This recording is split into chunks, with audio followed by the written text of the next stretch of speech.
Good. This has been a long time, hasn't it? Because we've been emailing for ages, and then finally we're here. Realised you were actually from my hometown region, kind of. So I Hmm. thought it could be quite interesting to do because obviously I'm not there so much these days, and it's cool to get a bit of press over there also. Yeah, it's cool to hear the Brummy accent. I don't really have a Brummy accent, or Joe, No, no, but just a little bit at the end of the a little. words. And yeah, sometimes. Yeah. Anyway, And how are you? How was your? Did you do some recording yesterday? Is that what you said? no, we were just in the studio. We've got a couple of live stream shows coming up to promote the release. So we Hmm. had to finally get back in the studio together and actually try to practice to be good enough to do these live stream shows. So we were there last night for the first time in maybe 2 months. Okay. How is that with obviously how is Germany with lockdown and COVID and stuff? Is that a problem? It's pretty strict. Pretty Okay. strict. Like we're not supposed to be meeting, but it's strange because they allow these live stream shows, Hmm. but technically you're not supposed to practice. You're not supposed to be in a room with more than one person from another household.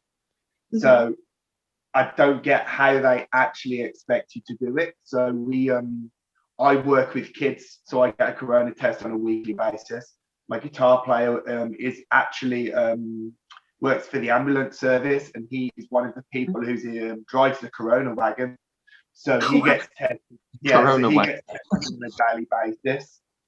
So we're pretty okay, we have a lot of tests, so it's kind of safe for us to be in the studio. So it's kind of private property, so no one can really come in and say anything. And if they do, we're kind of got this document proving we're doing a live show, so we could technically say it's our job, and it's loopholes, loopholes, loopholes, Yes, loopholes. perfect. Really cool that you're doing live streams though, because I guess the main promotion of new EPs and albums are shows. So it's cool that you're able to do that. Yeah, exactly. Especially the level we are, where we're not so well known yet. We've invested money in PR for this new release, and we got no shows to use as well. So having these live streams, and especially with me being English as well, it opens it up to people outside of Germany to also see us.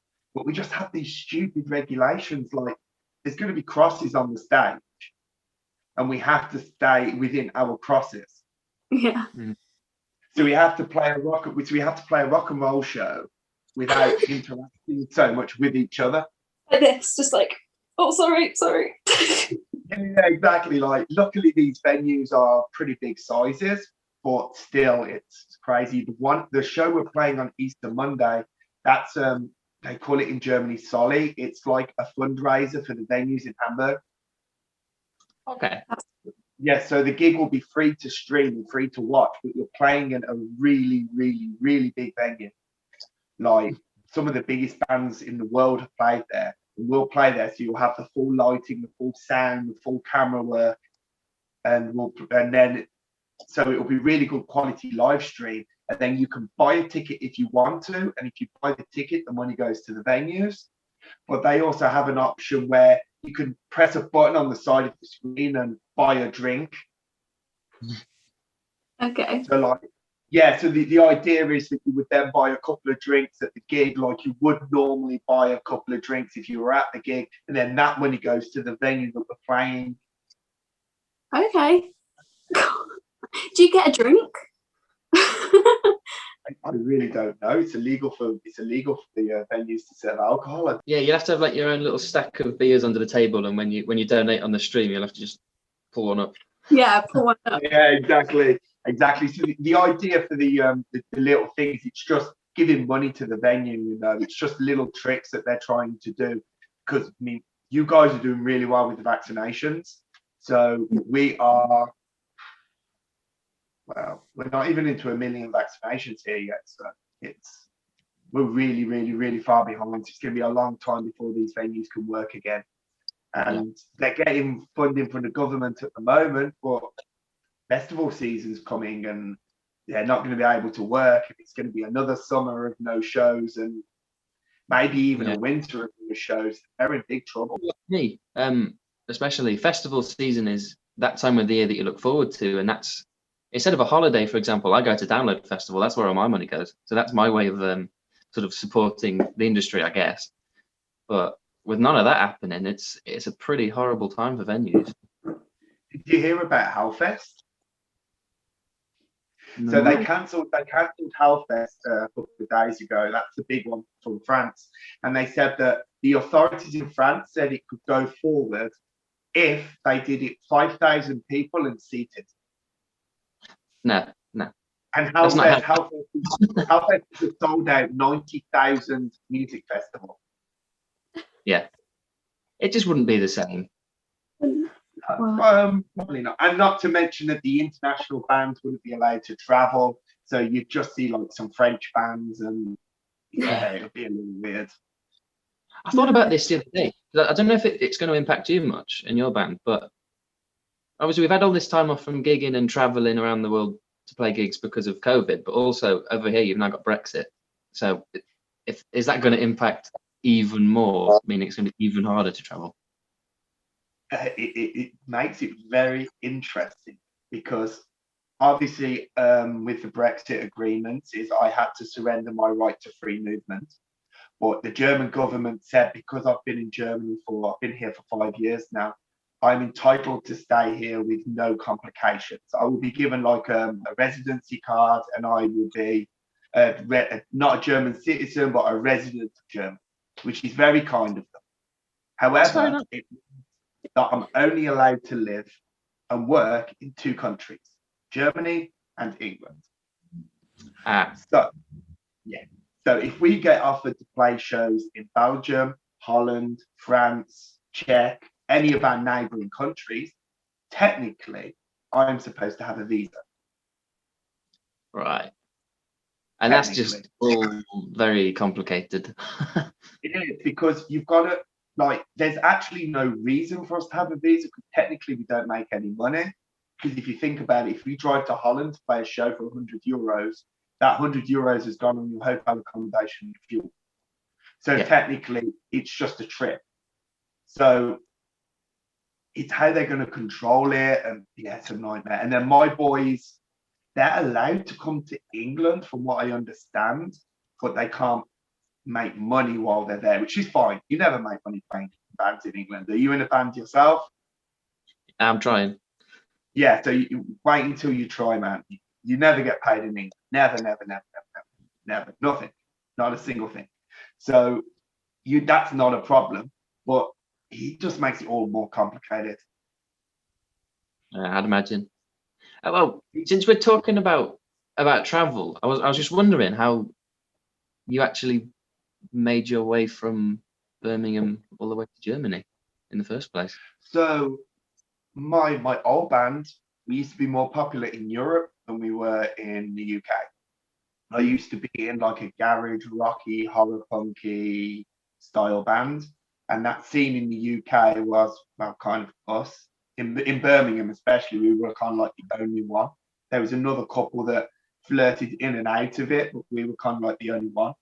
So we got offered loads of shows in Germany. So before too long, we started touring here more than we started touring in England. And then I met my girlfriend while I was touring and decided that maybe it was the right time to come over here and just try this adventure out. So I just packed my car with my belongings and just drove here and just tried my luck. And luckily, 5 years later, I'm still here. Yeah, I was going to say it's worked out for you quite well. Yeah, I can't complain. It's definitely it's a better lifestyle for me here. Being in the UK, I always found a little bit like I didn't belong so much. Like I didn't feel very English, if that makes sense. But when I'm in Germany, or when I was on tour in Germany, I always felt very relaxed and very calm, and felt like I shared a lot of common interests and like ideas and beliefs with German people. So it's kind of, it was kind of an easy transition. It's just the language. The language is a nightmare. Are you fluent? Or No. No. Nowhere near fluent. It's I know people who have been here for 35 years and they're still not. Wow. Is it really complicated to learn? Yeah, because the grammatical side of it is it's very complex and very in depth, and it's in sometimes like a mathematics, you know, in a sentence structure, this plus this equals this, and this is completely different to what it is before. It's really, really tricky, but I can survive. You know, I have a job here and I'm working on the language every day, every week. It will get there. I'll get there, but I have good days and I have bad days. How is the sort of rock metal sort of music scene in Germany? Is that a big deal? Yeah, I mean, the what's really interesting is it kind of splits into in the German music scene, especially, it kind of splits in half. You have the people who stick to the German side of things. So you have like this weird industrially, like a lot of bands kind of follow the Rammstein direction. Yeah. And then you have like the metal bands then that want to be more international, and they then follow the American or the English ideas of the music. And then in the punk rock scene, you have just two different things. You have Deutsch punk, or you have like punk rock. And then the punk rock is basically like your NoFX, Green Day style. And then you have your Deutsch punk, which every band kind of follows the same direction. The vocals are kind of all the same. I mean, it's also killer music. It's great, but it's just really weird that you can see two completely different sides of the coin. The people who try to stick to their own languages, and then the ones that don't. I mean, I have friends here who send me their lyrics. They're in English. They want to write in English, so they send me their lyrics to proofread them and correct anything, so they can make sure that their phrasings are correct. You said there's a typical German and a typical English style. Would you say that your band, before you met them, were more of the typical German style, but you brought that more English influence? No, they've the guys were always very open-minded musically. I mean, these guys who I'm with now, they've known each other since school. They've been friends for 30 plus years. They've all played in bands together at some point of their lives. They know each other inside out. And it was kind of like when I joined, it was a new band, but it was like I was walking into a band that had been together for 20 years. Like, these guys knew each other so well. They knew exactly what each other was going to do at every moment. It made writing like really easy. Although at the beginning we tried to be a little bit more complicated than we needed to be. But like with every new band, you have to find your route, you have to find your direction. But they were very, at the time, they were really influenced by like Frank Carter and the Rattlesnakes and stuff like that. That was actually the common ground. That's what got me in the band. I saw their advert saying that they were looking for a singer who was, and they wanted to write in the style of Frank Carter and the Rattlesnakes, but they also wanted to incorporate a little bit of stoner rock in there. And then I, on the same time, within the same hour, had commented and posted for my own ad for my own band that I was looking to be in an Amen Frank Carter and the Rattlesnakes style rock and roll band. Mm-hmm. So then, yeah, exactly. So it all came together pretty quickly, but it was very, I would say, American and international influences they had when we came together. Yes. How long have you been a band then now? Oh, I think we're into I've been here 5 years. I think we're into 3.5 years. Okay. Yeah. Yeah.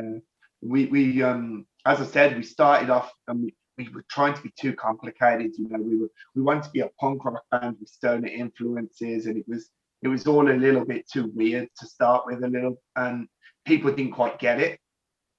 And then we found ourselves naturally slipping back into the comfort zone of just rock and roll. Just, you know, we want to play music that people are going to tap their feet to, drink a beer to, have a good time to. So let's just stick to what we're good at and make that good, but add a few twists in, you know, like, let's not just follow the same routine and the same structure. Let's throw in an interesting middle part or an interesting intro or something that takes us a little bit different from the rock and roll scene, but keeping it direct. And that's what we spent most of the pandemic working on. And that's the reason why the new EP is so strong, luckily, because we couldn't play any shows. So we could just sit together and really work on the best possible songs. You said you had your own studios as well, just on the note of having more time because of COVID to work on the music. The production quality is pretty good. So that's not that wasn't us. We when we say we have our own studios, like in England we call them lockups. You know, like you have your own little practice room, but here they call them studios. And we actually went into one of the best studios in Hamburg we could possibly afford. There are higher levels to afford, but this one was expensive. And worked with a guy who's got quite a good reputation, and he's actually produced some pretty big bands here in Germany. And he made the recording process very easy, and the outcome was top draw. It's the best recording I've ever been part of, and I've been recording with bands for like 20 years now. Yeah, sounds very crisp, very good. Yeah. Do you think, like COVID, even though it's really annoying and you can't play, do you think it helped a little bit in the producing of this new EP and finding a sound and everything? For us, absolutely, because the original structure was we do the UK shows in February, and then we were going to have a month. So we'd do the UK shows, and that would get us time. Then we'd have a month where we'd sit back, like, you know, fine tune the songs, and then we'd go in the studio in May. That was the original plan. But because COVID at that point was so crazy, I mean, we were in the UK 2 weeks before we shut down. I was being told, we were being advised to spend no time whatsoever with anyone from Italy, avoid Italians like they're the plague. And I'm on the ferry with, like, there's lorries all around me, and then just me and my little shitty car, and all these lorries are from Italy. I'm too scared to get out. I'm too scared to get out the car. I'm just kind of sat in the car waiting for this all to end. And so literally we were on the point, and then it shut down. But what happened then was we wrote new songs. So what we ended up recording in the studio were not the songs that we would have recorded if we'd have gone in the Mac. So for example, Go Away, which has proved very popular since we put it out as a single, we wrote that during lockdown. That would never have even been written. It wouldn't have featured on the EP if we hadn't have had the pandemic. You have to look at the silver linings. Your new EP, obviously. Oh, that's coming out on the 26th. Am I right? Of February. One. Yeah, whoa. Yeah, you got it there.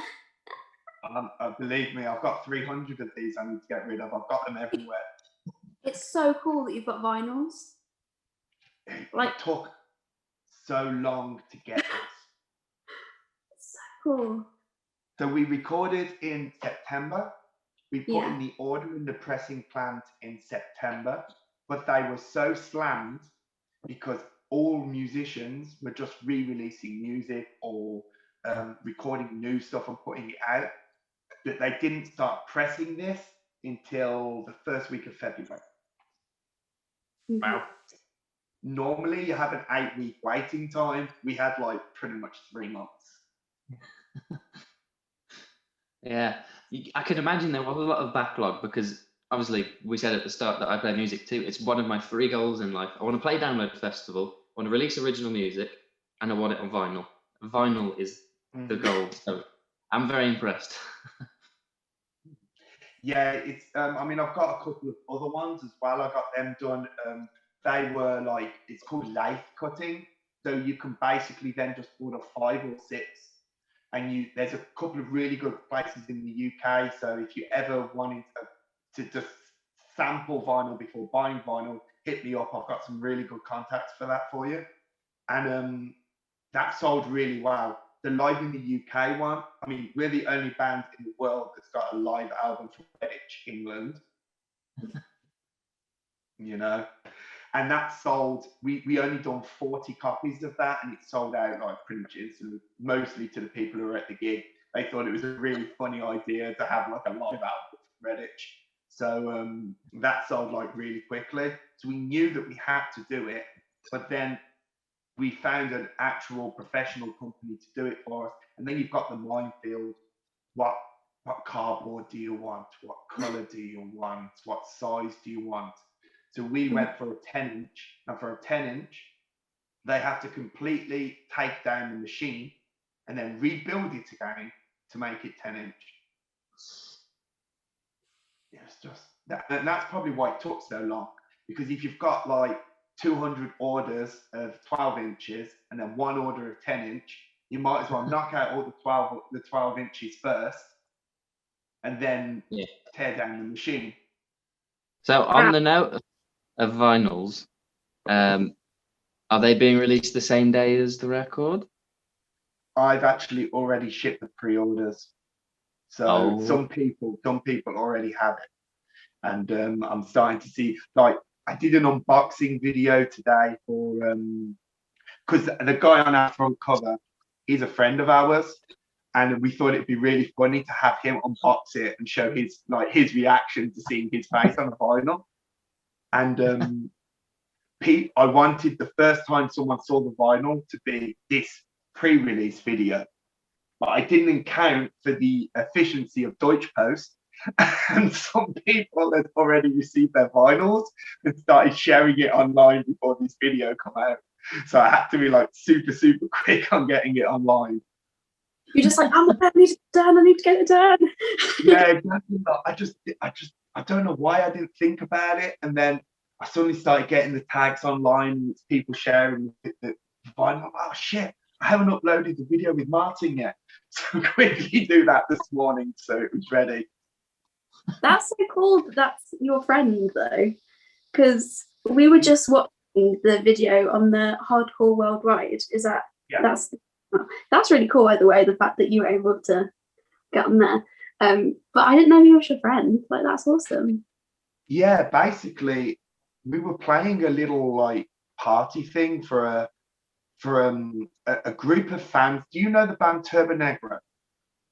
Yeah. But we just watched it, like listening to them yesterday. Okay, so the Turbo Negro have a fan club called the Turbo Jugend, and basically their whole purpose in life is to just get completely and utterly drunk and love each other.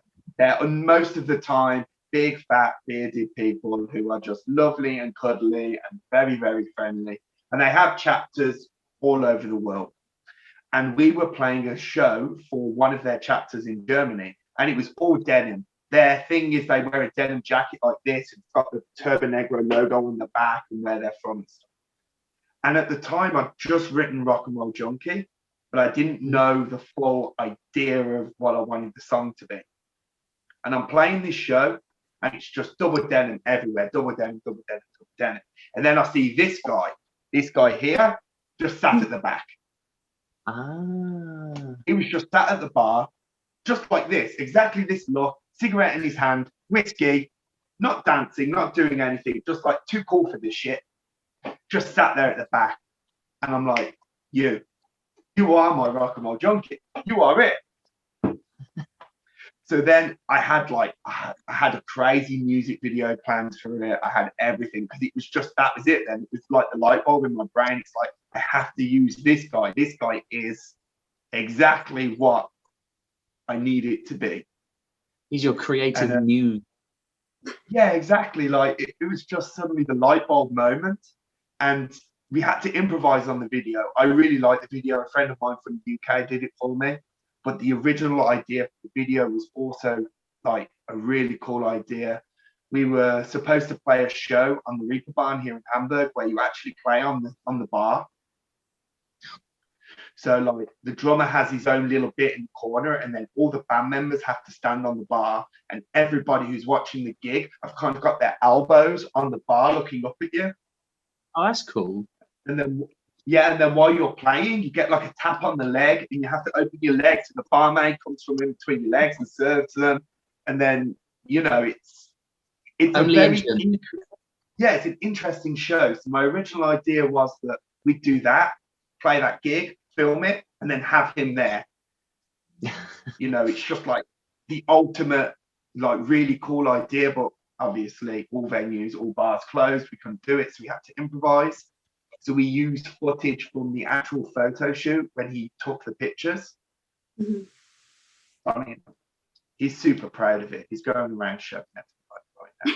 I think most of the 3,000 streams of him, to be honest. Just have it on in the background all the time. Yeah. And some people actually think that he's the singer of the band. When the video first came out, I was seeing some people sharing it in strange places, and there's a Russian like Facebooky thing. It's called VK, and I saw a couple of people share it on there, and they were making like Motorhead comparisons to the song, and I'm like, why are they making Motorhead comparisons? So then I Google translated what they said, and they said, oh, the song's really cool, the band's really cool, but that Lemmy frontman, it's just making it too obvious that they're worshipping Motorhead. Like, no, he's not the singer. He's not the singer. He's the model. Like, Yeah, he does have a very Lemmy vibe. yeah, really. He's got Motorhead tattoos all over his body. It's really intentional. That's so cool. No, I love that video. How did you get onto that YouTube channel? Do you have to sort of submit and then?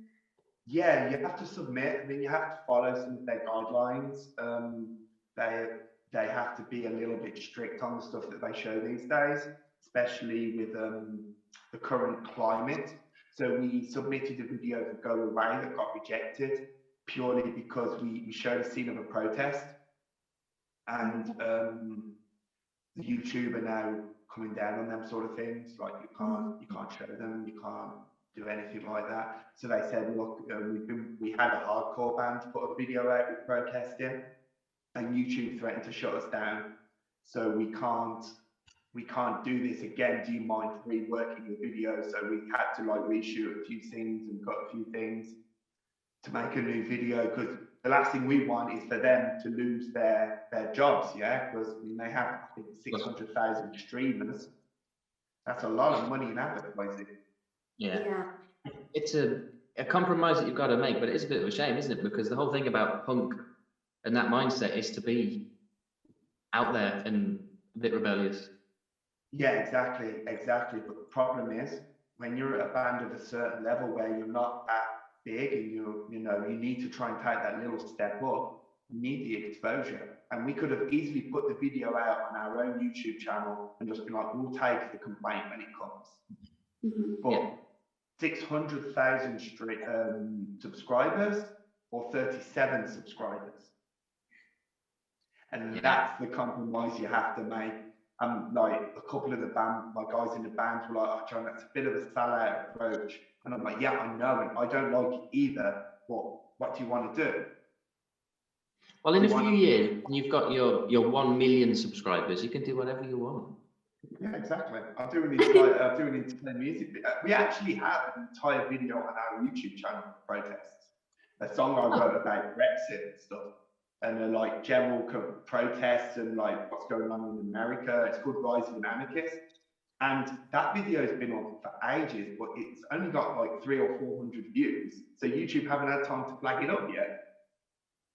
Well, we'll go make it 402 views for you. Perfect. Yeah. But even then, that video was really complicated because I didn't even know the internal politics of there's left and right news broadcasters. So when I was making the video, like I got told you need to avoid these certain broadcasters because in Germany these broadcasters are seen as like the right wing, and they're like promoting terror, not broadcasting peace, if you know what I mean.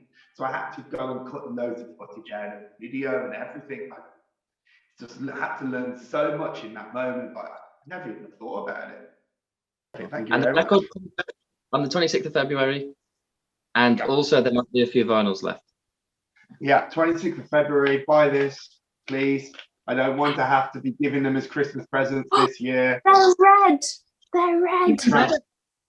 Transparent. That's so cool. Oh, awesome. That's very cool. Very good. Thanks, guys. Okay, guys. All the best. You too. Bye bye bye. Bye bye. Bye.